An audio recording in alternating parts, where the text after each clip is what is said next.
Well, I think in terms of addressing the distrust between, the psychiatric field and the Black community, I think several things can make it better. One is talking about it.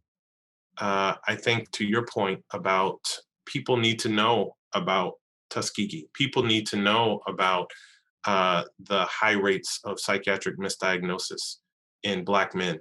People need to know about the high rates of psychiatric diagnosis in Black boys who, when we look at diagnostically, have PTSD or depression and are more likely than white boys to be diagnosed with conduct disorder. So I think we have to talk about these issues and these racial and ethnic differences in diagnosis, as well as the history of racism as it relates to medicine generally and to psychiatry in particular.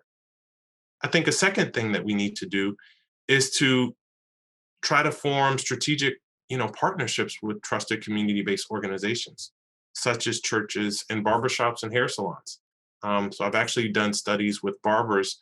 When you sit in that barber chair or when you sit in that beauty salon, you have a couple of hours, and those folks are really kind of informal counselors as well. And so leveraging the trust of, these community settings, I think will go a long way in addressing some of that, distrust. And then I think the third way is really creating spaces. You mentioned cultural humility. The reality is that only 3% of psychiatrists in this country are Black. 3%.